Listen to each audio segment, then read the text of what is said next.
afternoon, everyone. We are now at the last session of today, which is another technology session. My name is Francesco Gargani.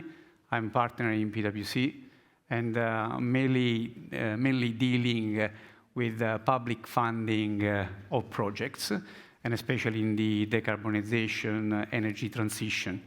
And I'm also part of the PwC team supporting DG Energy in this managing of the platform. So I'm honored to moderate this last session. And I would like to call on stage my panelists. First one is George Paunescu, Policy Officer at DG Energy, responsible for also digitalization, competitive research, and innovation unit. Please. Thank you. Then Michiel Scheffer, President of the European Innovation Council Board. Is also coming from academia, policy work with a strong focus on research and innovation over the last 20 years, I understand. Michael has served as the President of the Board of the European Innovation Council, ESC, and obviously is committed to drive technology progress and harnessing innovation on this project. I'll leave you then the floor also to you guys to integrate. I'll call Antonello Monti, Group Leader at Center of Digital Energy at Fraunhofer Institute. Professor Monti is the coordinator of relevant European projects such as the Twin EU, Internet, and Platone. And we will hear some of these projects also from Antonello.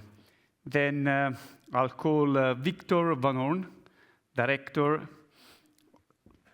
at the EU institution Clean Tech for Europe. And finally, Julia Reinaud, Senior Director at Breakthrough Energy. She has already presented herself in the last question. So welcome to all of you. The objective of this session this afternoon is really to what I would like to discuss with you. It's through the life cycle of project.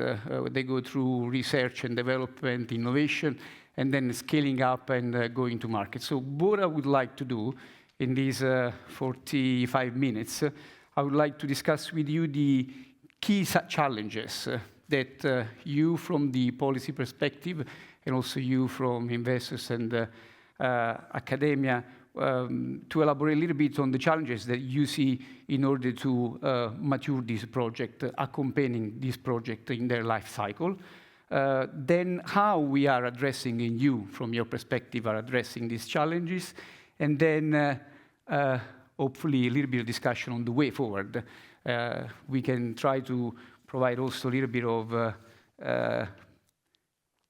thinking also for you and for the Commission to take some possible homework in order to improve instruments and especially bridging the gap in between available instruments and the policy that the Commission is trying to pursue with specific financial instruments or grants and whatever incentives are available, also through the support and involvement of the private sector. So how we bridging this gap, this is very important. So I would like to start with the policy. And the first question, it's really on the research and development side, starting, let's say, from the early stage of a project where we do research and innovation. What is your observation? I mean, projects are going ahead, they're moving into the next phase, they're bridging the gap between early stage demonstration, or they really stall? What is your observation from the policy perspective? Yes, thank you, Francesco, and good afternoon, everyone. Brave enough to be still standing at this last session of the day after a long and very informative day. I think here the answer is, like in life, sits somewhere in between. Some projects are not moving forward, but there are many success examples which are moving forward. And from that, looking at this panoply of examples, there are many lessons learned that we incorporate in our policy and decision making.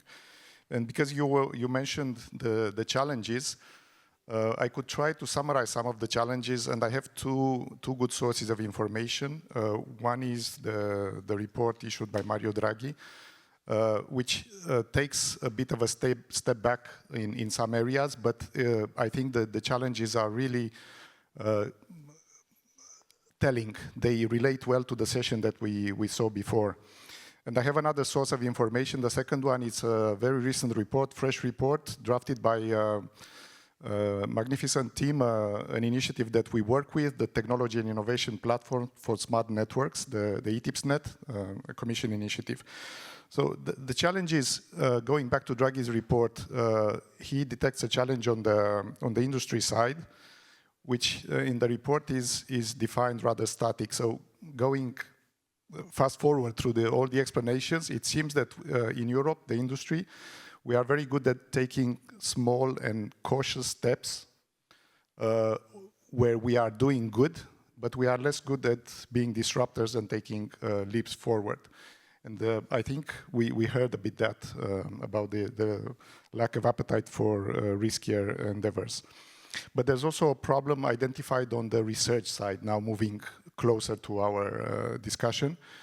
On the academia, for instance, and the research, we are good, we are productive. In terms of patents field, we are on top 3, a bit behind big players like China and US, but still on the top. But the European Patents Office says that about 1/3 of the patents registered are moving forward to be actually commercialized, put in practice. And there we have a lack of these innovation clusters where we integrate universities with startups, but also with large companies and with venture capital. And I think that transpired a bit from the discussions I heard before.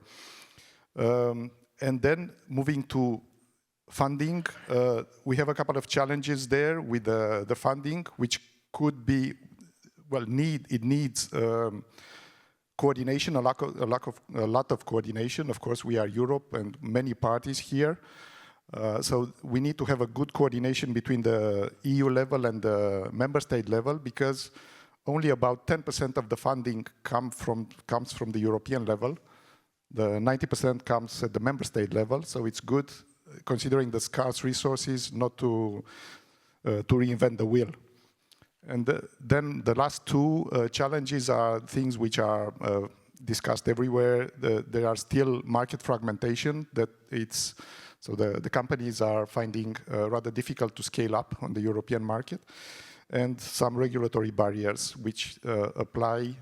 They are, well, a bit more painful for the technology projects, and I think these are rapidly incorporated in the policy. And allow me just 2 minutes, 1 minute for the last, the ETIPSNet report, which basically confirms it reached out to many projects and companies and implementers, and it confirmed these kind of challenges, the big ones, looking at market fragmentation, regulatory challenges, and accessing funding for bridging this gap from innovation to market. But it brought up two specific interesting challenges. One is specific for energy. There are issues in transferring technology, novel technologies, to the end users. So the projects found that difficult. And there's also a specific thing for publicly funded projects. Sometimes there's a lack of industry, and not having industry participants from the outset in projects which are aiming for high TRL, it does not work very well for the next steps towards commercialization. Thank you. Thanks, George. I think the last point is a crucial one. We can also elaborate a little bit in your contribution. Michiel, I leave to you the floor to just to tell us what are you observing in this value chain of the project that you are supporting, and where challenges are for you. I feel a bit like this session, who should have been before the other one we had before, because we are earlier, let's say, in the valley of death than the previous panel. What we see is what I see is two things. One thing is that we fund basically with the Pathfinder transition and the accelerator, we fund, let's say, projects or companies through the valley of death. And I see two problems. One is that basically in the beginning, we have too few projects that have a Green Deal relevance. So if I count it strictly, I think we have 36 projects in energy out of 1,000. So it's 4%. If I take a broader definition, we have 17% of projects that have a Green Deal relevance, but the legal basis, Horizon, says it should be 1/3. So we are far below 1/3. So something in the ecosystem of energy and green does not work in generating enough projects, while we have an overdoses of projects helping 78-year-old American men to live longer. So we have too much medical and not enough energy, or not enough green materials, and also not enough transition in food. So we have one problem here. And that's basically how can the ecosystem generate more proposals, and how can the juries understand them better? Because that's also a challenge. We are so deindustrialized in Europe that a lot of juries no longer understand how industry scales up. So that's one thing. The second thing is basically the theme of the session before. Let's say in general, the energy companies are in the higher segment in terms of attracting VCs, so they have a higher leverage. So basically on average, we get €3 private money for each euro public invested. In the energy ones, we have a lot of companies that are more in the 1 to 8, 1 to 12. So that works quite well, but then the problems start. So basically they die just before they get out of the swimming pool. So the real challenge is to develop instruments that really scale up. STEP is the first instrument that has been launched 3 months ago. We have 34 applicants for the first round, a number of them also in this segment. But we miss something between, let's say, the InvestEU, the venture debt instrument, and let's say the STEP as a large round of equity. So there's something missing, and that's really urgent that the new Commission thinks of instruments to cover this part of the valley of death. And that's also the part where you get, let's say, regulatory barriers. But that's a matter of cleverness. For example, the clever companies in our portfolio, they build first-of-a-kind factories, but they will always build them on a site where there's a high level of permits. So they go to Ludwigshaven, they go to the port of Rotterdam, they go where basically they can do that. If you want to do that in your native village, that's often difficult. That's for Italy, by the way. Thanks. Some Italians want to do it in the village where they came from, yeah. But if you don't have a building permit, it's tough to do that. So there are some regulatory barriers. What I miss a bit as well in energy is the traction, as you said. The traction for the existing industry is not bad, but it's not great either. It would be, so there are some companies that are very active in chasing what we have on board, but there's too few of them. Thank you. And I'll go on Antonello, your perspective from the research. Yeah, well... If we can, this session, I think that if we can also enrich a session with specific examples, I think this will enable also people to better understand in practice what you're doing. One point about research and supporting this transition to application, I think, is surviving the results. So we have funding cycles coming from the project, typically, let's say, in the range of 3 years. But normally, we don't come at the end with something ready to transition. And so making the results survive the end of a funding cycle is one of the major issues, because then the tendency to restart from scratch. And there are topics that have been seen in projects 20 times. And so there is a lot of waste of resources and money in that respect, and that doesn't help the innovation. In that respect, most of my work is related to digitalization, so software. I think here we are changing a lot the culture. And this is coming with the open source communities and the open source approach, because that allows the creation of community that are beyond the project, allow people to continue collaborating and feeding the work, maybe in other projects, in other sources, and creating synergies that before were not possible. And I think this is vital to reach also the right level of speed, because one of the issues, we hear energy is not moving, but we have a deadlines that are very close. So we need to think differently. And it's really hard, though, the traditional industry, again, doesn't understand this part. And so when we talk about these open communities and open source, they feel like you're taking the intellectual property away. And that's not the case. We are talking about basic components that are standard and that can be shared with no problem. But you don't get the big industry to follow easily. Not everybody, of course, don't want to generalize. But that's one point where I think we can do a step, because we heard in relation to the grid in one of the presentations this morning, the grid is there. We need more smart technologies. We need these technologies to be in the market.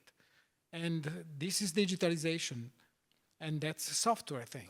And making those products available, this is something that can be done faster, but we are not doing it because major conservativeness of some of the large traditional industry in this sector is not helping this process. Thank you. Victor, your point? Thank you. And probably building, just to clarify one point first, so Cleantech for Europe, we're not an EU institution, as you said, but we're actually a coalition both of scale-up companies, so 23 companies located in Europe that are all scaling up in Cleantech, as well as second coalition of around 30 venture capital and private equity funds specialized in the Cleantech as part of their core investment thesis. And I like actually George's reference to the to the Draghi report, but also I just wanted to point out, because yesterday we had a major policy announcement from the European Commission that exactly deals with that point, which is we can be good at innovation, but now the trick in the next years will be to scale up and really scale up new value chains across Europe, which I think is a slightly different challenge. And I think that's really where I wanted to spend a little bit of time in my introduction on, what are the challenges we see. When you scale up, I think the first thing is, of course, in any business case, can you secure demand? Can you secure offtake? And there, I think I joined the points made earlier about the fact that a lot of the demand potentially would come from incumbent sectors, incumbent industries that are not the most known to take risk and to be open to innovation. So you really, as a company, have to make them comfortable, that you can deliver the guarantee, that you can deliver the quality of your services that fit in their business model. And that comes sometimes at a financial cost, in that you're required to offer quite a lot of guarantees, which use a lot of cash that you may have, and becomes a drag on your cash as a company. The second thing is obviously always the question afterwards, once you've done a demo project, and can you actually demonstrate that the technology works at scale? If you move to an industrial scale, are you going to be able to control costs and make sure the quality is there when you really multiply production by a factor of 10 or 100. So I think that's the second, and there's always nuances across technologies, but that broadly is the second challenge, and which actually comes back to I think something you might have touched earlier today, or we will touch later on in the panel, which is financing. Without firm offtake and without confidence in the technology, it will be difficult to raise the private finance to fund projects, which again are on a completely different scale than when you're at demo or earlier stage. The amount of money you need to raise is quite different. And there actually it becomes, you flip it a bit aside. Of course you need a lot of equity capital, but you start also to need a lot of debt capital. And in Europe rely a lot on the banks to get that. And the banks are not well known to like technology risks. So I think that's still, to finish off on a bigger picture, there's a bigger equation that we need to solve here. Yeah, and I think, personally also myself, from my observation, sometimes when there are big players getting into play on a project finance based, yes, who is bearing, what risk? Sometimes also banks, and this is my observation, they do not really work on a project basis, but more on a corporate basis. So I think this is very important, and this is why we need specific products, and we need also we need to somehow bring financial commercial banks into play with all the instruments that we know. But sometimes I think they are still not there. I'll go to Julia, and this morning is very interesting. Craig Douglas from World Fund said, all technology is there to reach the objective of 2030. So basically, we are working, according to what you say, we are working on new technology for time beyond 2030. I mean, innovation technology goes on. But I would like to ask you, what are the elements, since breakthrough technology, the name it says, what are the elements that you look into your projects? What are the elements that you consider for breaking through technology, and how do you assess these challenges? Thank you so much. So perhaps let me answer the question in a number of ways. First, what are we? We were founded by Bill Gates in 2015 at the Paris COP, and we literally address what you have put in the title, which is we're from research all the way down to deployment. To the question of what do we look at, first and foremost, we look at impact, and we look at impact from the perspective of greenhouse gas emissions, and that is, from our perspective, a technology needs to be solving for at least 0.5 gigaton of CO2 emissions at scale. So this is technologies that we consider having a major impact, and it tends to be very deep tech technologies, hardware technologies. So it's less in the software space. It's more in technologies where you actually need patient capital, but you also need to be innovative in how you finance them.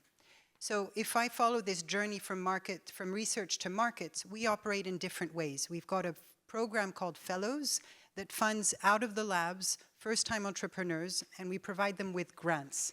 We provide with them $500,000, I believe, and we put them in a system or a cohort where they're mentored, and they have dedicated business fellows. And this is where it's sort of bringing them to the pilot stage. And this is one of the challenges is, of course, you have the technology risks, and you were saying that, Mr. Monti, of whether or not the technology actually succeeds or it doesn't as it's developed.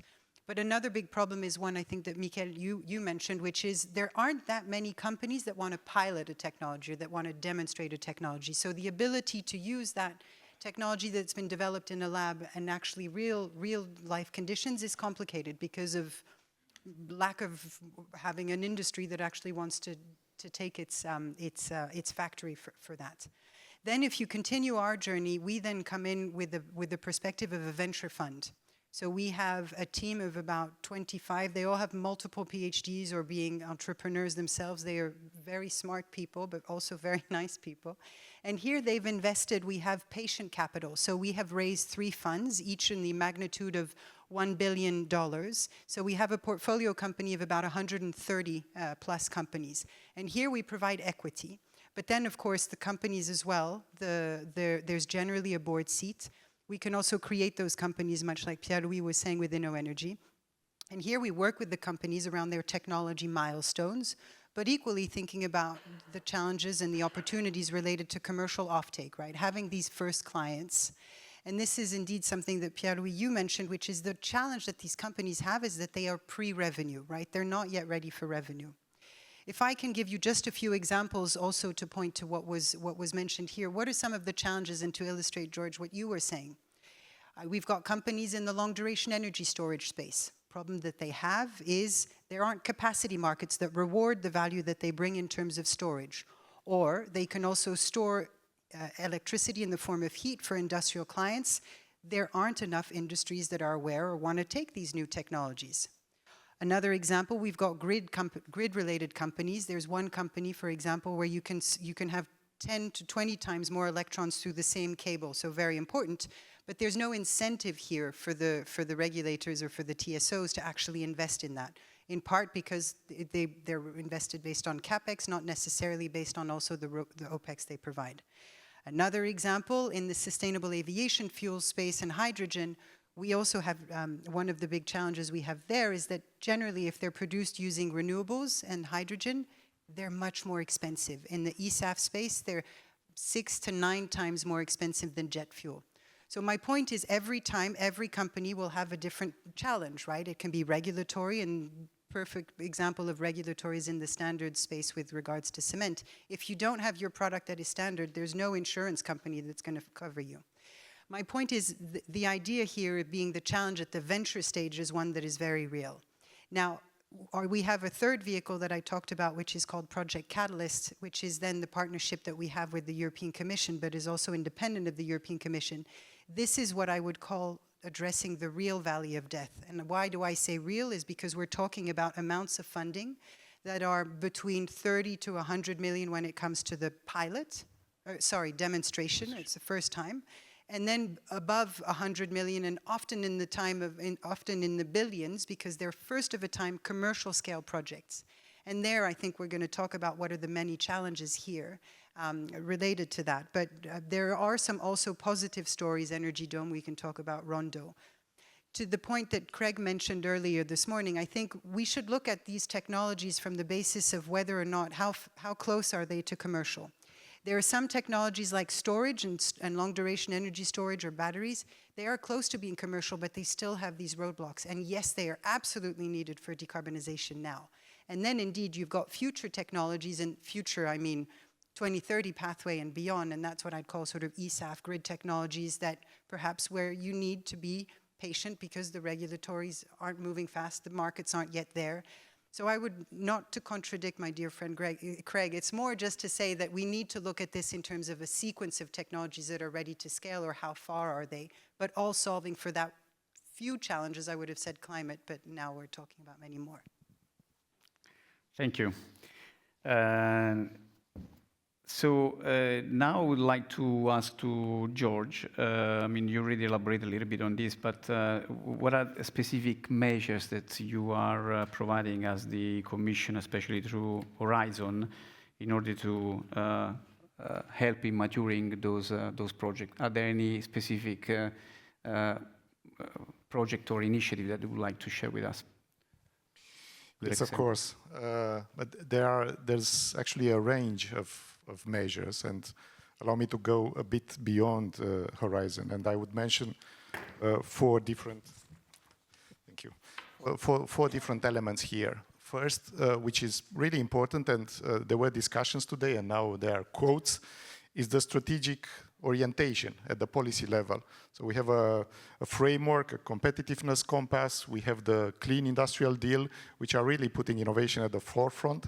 And there are a number of actions announced to walk the talk. There are a startup and scale-up strategy, and there are European Innovation Act, European Research Act.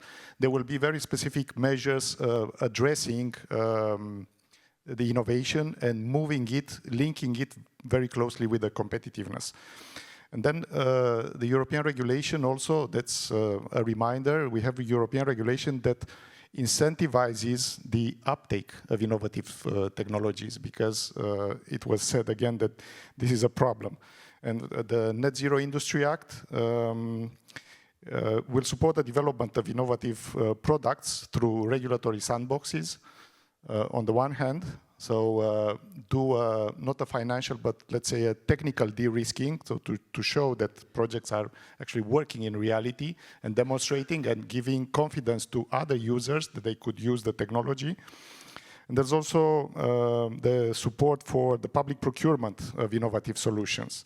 And with regard to this public procurement, for instance, in Renewables Energy Directive, RED 3, the latest installment, there are indicative targets for the uptake of renewable technologies and so on. So there are examples in the legislation that's incentivizing.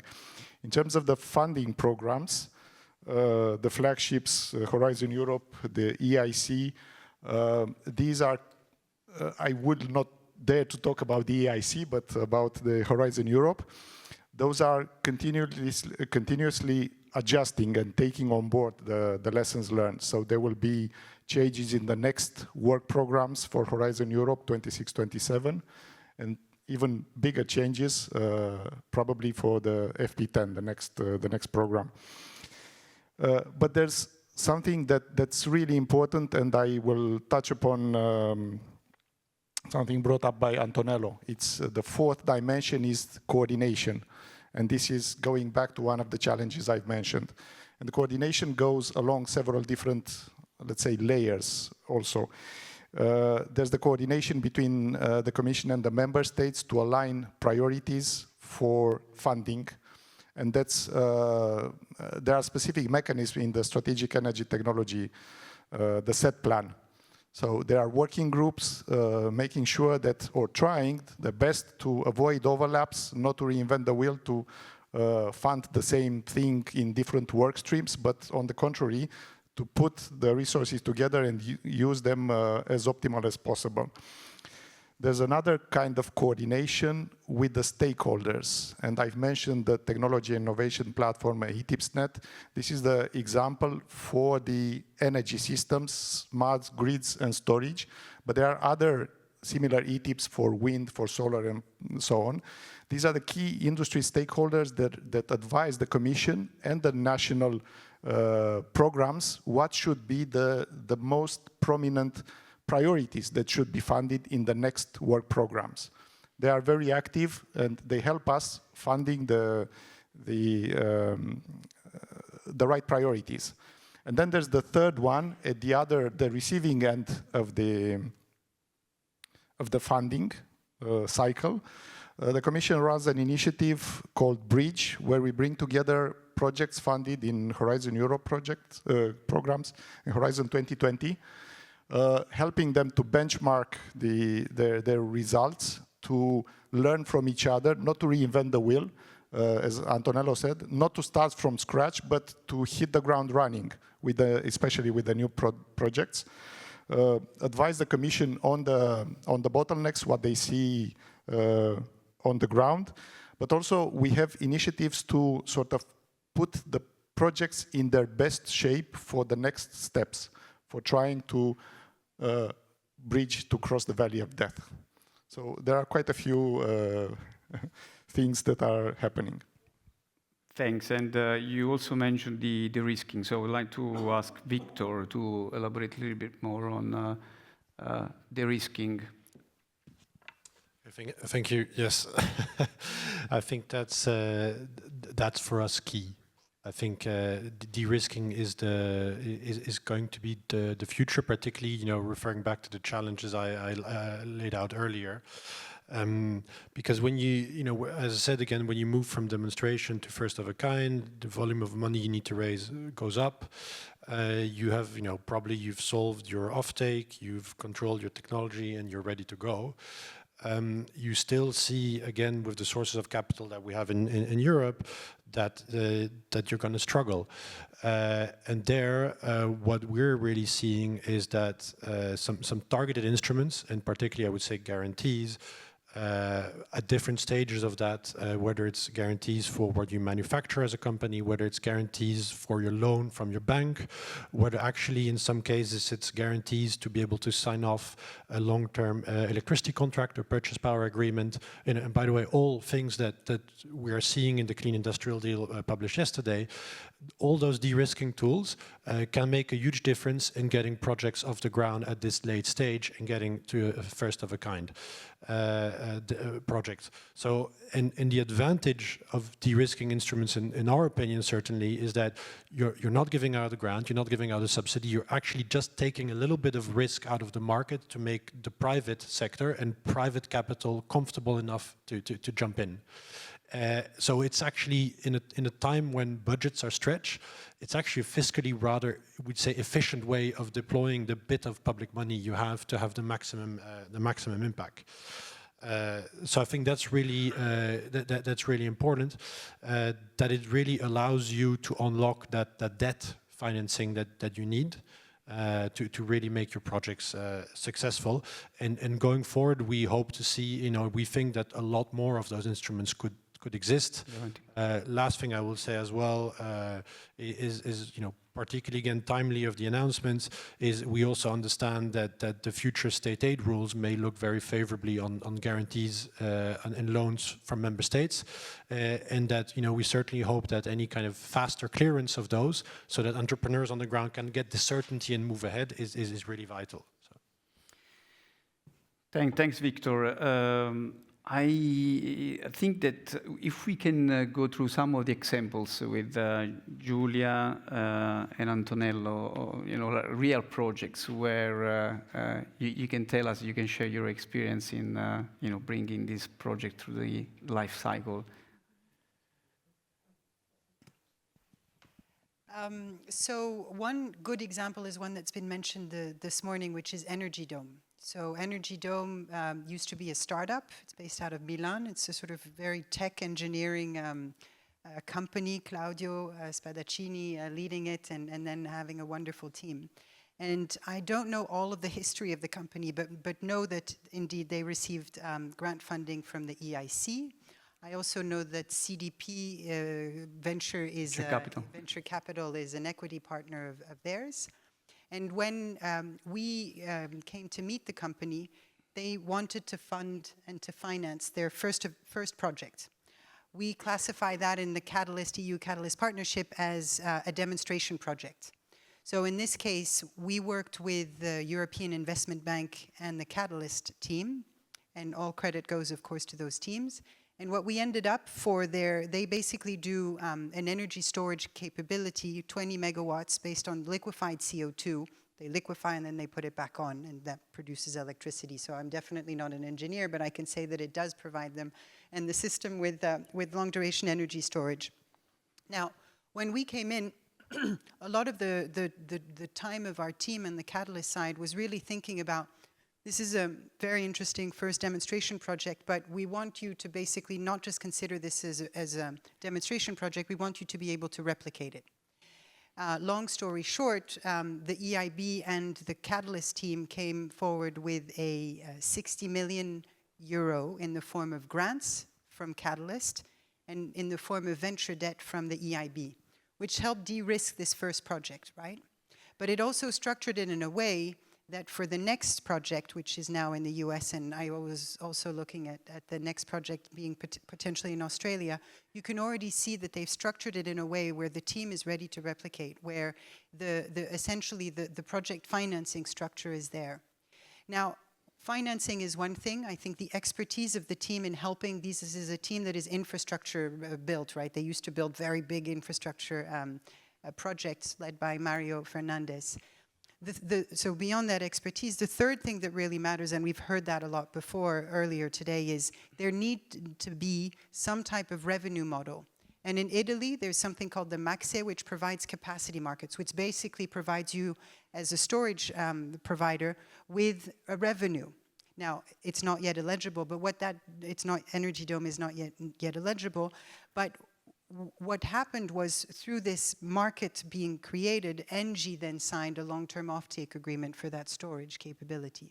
So this was a perfect story of, coming from a European and then receiving different types of funding, getting the type of sort of capacity building technical assistance, but then equally us also working with the energy storage associations, et cetera, and making sure that those capacity markets are there so that then the utility can come in. So my story is really one of a journey of a company and many more. We also have a project called Rondo, but I'll For what I understand regarding Energy Dome, I see that they are implementing projects, local projects, but they always go in partnership with, let's say, large multi-utilities or other industrial companies and this is something that probably is bridging the gap in between the, like just technology producer and the industrial application. So maybe it's because they plan who to go with and what are the partnerships, or is it just a question to your? I mean, I think in this journey, at least, when we signed the EU Catalyst Partnership deal, that was in June, and then the offtake agreement with ENGIE was only announced in December. So there is a part where the teams on our side are really working to see how we can also structure those offtake agreements, because that, I think, the Rondo example, it's electrifying heat within companies. Again, here, that's true. That one we did work with industrials from the start, because that matchmaking is you need those industrials to want their technology. But it's not always the case. So that structuring of the offtake side is critically important, and that's also what, again, our team does. But what needs to happen more, it can't just be the financing aspects. Okay. Michiel, I think that you wanted to add something on that? Well, Julia is basically speaking on my behalf, because at least half the examples she's presenting by name or not by name are EIC beneficiaries. Okay. So we have, if I may add some elements, we have a number of ecosystems measures we take to strengthen the position of our beneficiaries. So one is the portfolio approach. So basically all the companies in one segment are in one portfolio and they meet each other. So that's one element. The second element is we do business accelerating services. So for example, we connect our portfolios to big companies. So Engie is one of the examples of doing a corporate day, see what in our portfolio is relevant for them. And the third thing is also we also connect to public procurement, and let's say, well, creating like a channel for them. The only warning I give is that, well, we have program managers that support those portfolios, but on average, a program manager has 40 companies to support, which is twice the number which is wise. So we are heavily underfunded in order to really do, let's say, a good ecosystem building. So that would be a priority in FP10 to have, let's say, a bigger support on, to be more active in supporting them. And what is also important, Breakthrough Energy is one of our trusted investors. No, not yet. Part of the venture team is. Yeah. So basically, what we're also building is basically a network with a number of co-investors, because we stay 5 to 10 years on board of these companies. So we really monitor them in terms of their development. Thanks. Antonello? Yeah. So, well, when you introduced me in my curriculum, you mentioned the project Platone, which is one I'm most proud of. So Platone was funded in Horizon 2020 as Innovation Action, and had the goal to solve the issue of bringing the grid operator in the middle of flexibility management and making flexibility services a reality. And we had 3 grid operators involved, but one in particular was the one running the grid in the city of Rome, Areti. So a local, but not that small, because Rome is the biggest city-level grid we have in Europe. And in this challenge, we offer them to take over a result from a previous project, a Research Innovation Action, which is called Sogno, in which we develop a platform they could support. They believe in this, and they jumped on it, basically. And they adopted the solution, and in Platone we expanded, and now they continue further beyond the project with the support in Italian funding. They brought that to market. So it was a very fast transition from the Innovation Action in the European Commission project to a real project of deployment. And that is built around our project, which is an open source, and then that allows us to create a community around, because now having an adopter, people believe in it. And so we have more, and we are bringing back the project to Germany, and we are trying to build a community of grid operator in Germany that will follow. And the other advantage has been that having a reference and a solution that doesn't bring a specific company behind allowed also the regulator in Italy to say that solution is a reference one that anybody should copy in Italy, because you don't give a competitive advantage to anybody. So there was an impact from research, implementation, and regulation at the same time. Great example, thank you. And you mentioned Italy, Germany. One question to all of you. Also in respect to the direct EU funding and also the national funding channeled through European funds, also national funds directly. What are you observing in this research and innovation process in terms of responsiveness of the market? Where do you see your innovation happening? Are there any local challenges that you have been observing, or there is a natural market in specific geographic areas in Europe where this innovation in energy is happening more than any other places? I mean, it's complicated, but... I mean, one thing which is important to look at, we have a map with all our projects. Yeah.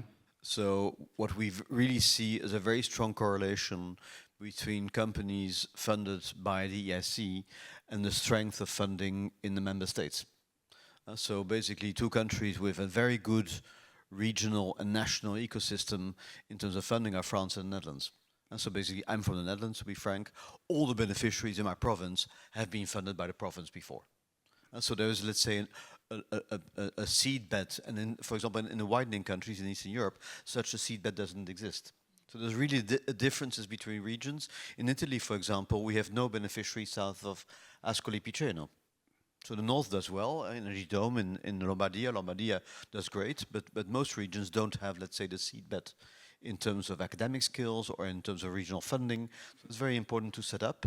And what is also very important to set up is to have places where you have, let's say, a test bed of clients.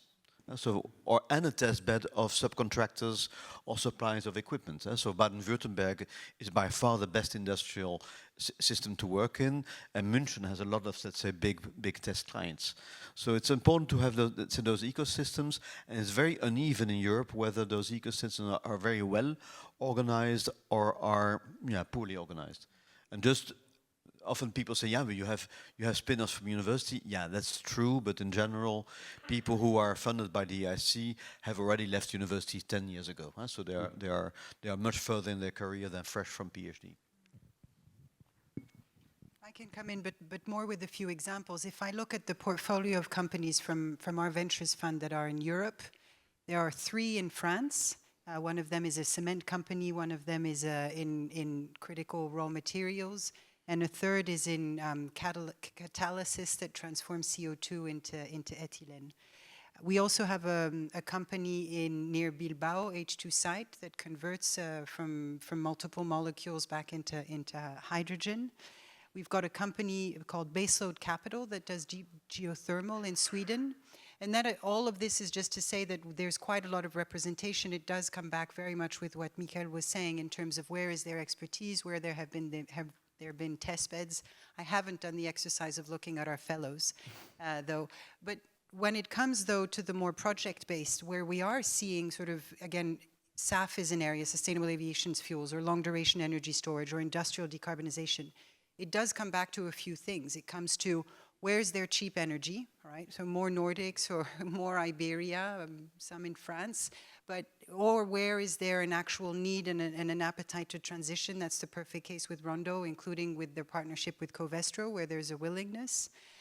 It also comes to where is their feedstock. I think one thing that we're not talking enough about, at least for clean molecules, is where is there available biogenic CO2 that will be then compliant with what we call RFNBO, the obligations essentially that the transportation sector or others need to use is based on that.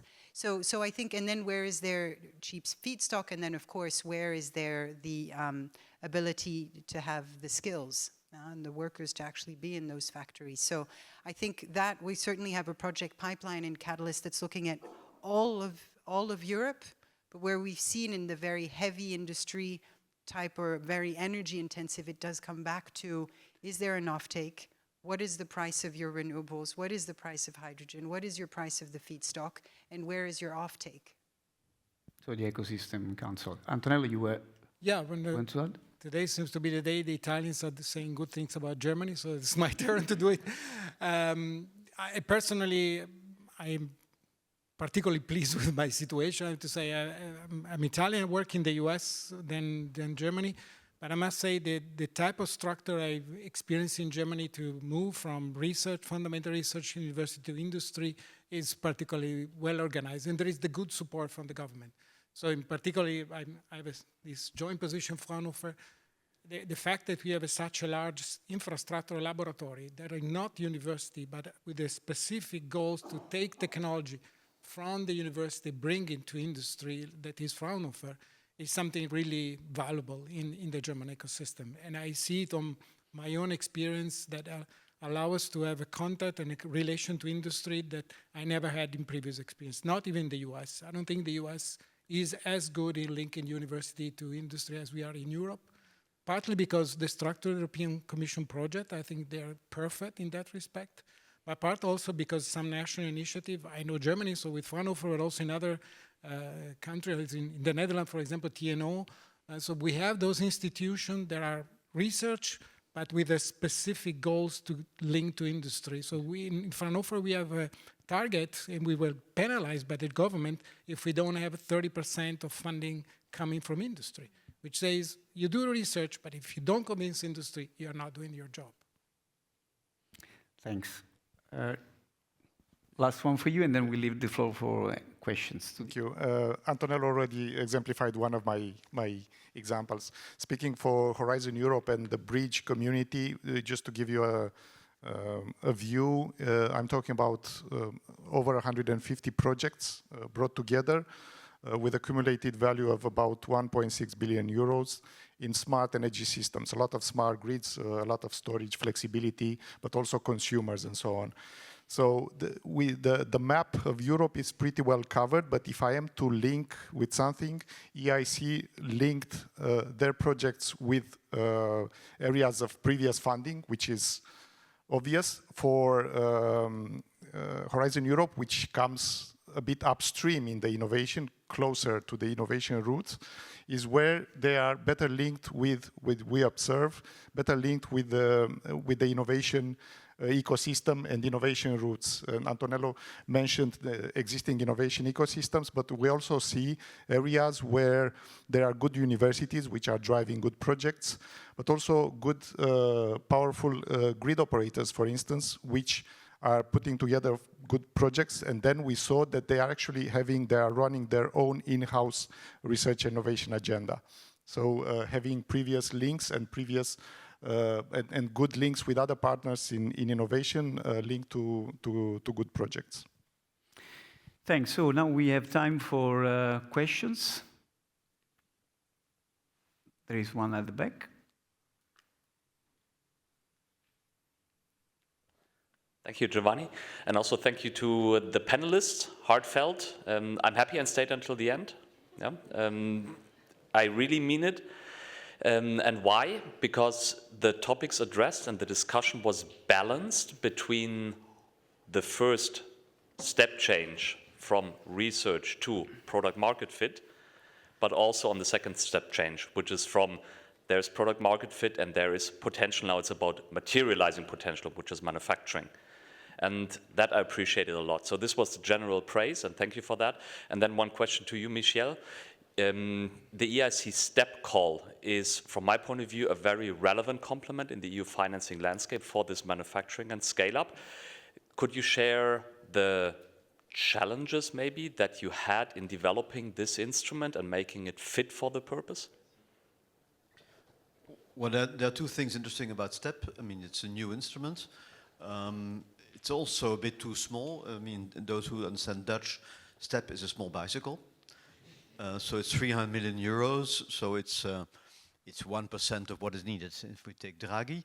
But nevertheless, we get 34 applications. And what I was very happy to hear from one of the applicants, it was 4 days' work of writing an application. So they could do it over the weekend without a consultant. Because basically it works on previous steps taken. So basically it's a step after the accelerator. So most of the beneficiaries have already been in the system and know how to do the next step.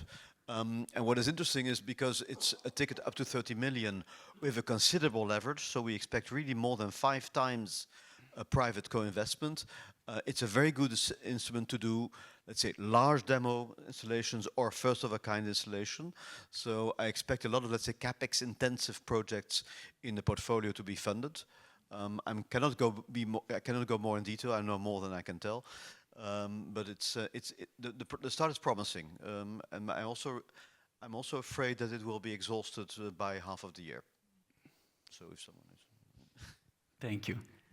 Any other questions? If not, I think we have some online. Andrea. Few questions from the online chat. The first one concern what are the key enablers to facilitate the partnership focused on support the public-private partnership focused on supporting R&D projects in a transition toward full commercialization? And the second one, maybe more for Antonello, what are the challenges to do high TRL research project phase when engaging with investors to secure funding to reach the commercialization stage? Well, one of the challenges we have in ITRL is that there are several. I would say from the academic side is that sometimes there is a lack of interest on going that high because you don't get many opportunity of publications, and some of the students also, assistants, are not that motivated, so they feel that is not that important for them. On the other hand, when you look from energy, one of the challenges we have, I think one point that we never mentioned today, but I think is relevant. High TRL in my field means bringing things to the real field. And when you talk about electrical grids, this is not trivial because we don't have a backup. and we cannot play with it. So whenever we say grid operators are too conservative, they do it for a good reason. We want the electricity to flow 24 hours, and we cannot take too many risks. So it's a very difficult topic. We are transforming infrastructure when we want this infrastructure to have zero disruption, because this will have an impact on the economy on the other way. So this is, in high TRL, in my field, one of the biggest challenge. How you de-risk technology from a technology point of view, not financial, before you create a disaster with some innovation in the real grid. Thanks. And the first question, whoever wants to take this, the first one on... One was, what are the key enablers to facilitate public-private partnership focused on supporting ENER projects in the transition toward the full commercialization? Well, the short answer is you need a partner. So it's a very general question, but basically a good PPS requires someone who's behaving as a very active client. And whether it's a public, a semi-public, or a private one, I don't care, but we need, let's say, more good examples. By the way, some were mentioned. Covestro was mentioned, NG was mentioned, so purely private, halfway. So we have enough good examples to have a good speech, but not enough to reach the targets in 2030 and 2050. And I'll give two examples of public-private partnerships, indeed, that we again have with the European Commission and the EIB. I think to Michiel's point, you need good partners, and I think one of the partnerships we have is with Breakthrough Energy Ventures, so the venture fund, where here we have 50 million from both parties, European Commission via the EIB, and we invested 50 million in a fund that is exclusively investing in Europe. And I think here what took also the leap of faith in this partnership is the expertise that the teams bring, being very, very deep in technology, but also being very deep into being able to accompany these, and to what Arne said around sort of moving towards the product market fit. And I also think that the perspective here is that, again, it's not just about funding, it's about what do you bring to the partnership, and of course the expertise that the European Commission and the EIB bring to this. And the second partnership is the EU Catalyst partnership. And again, I can't talk enough about it because I think it's not well enough known in terms of the type of funding and types of solutions that it can bring to the market, which is very much needed. Thank you. Thank you to all. I think that we have also some takeaways also under the ETIPSNet initiative for getting the industrial players playing a more active role in the innovation and bringing up project to markets. There are also a lot of good points regarding the risking and the instruments already available that, according to what our panelists say, need to be strengthened. So we need to see more than this in order to de-risk this project. So I would really like to thank you all, and a big applause to the panel.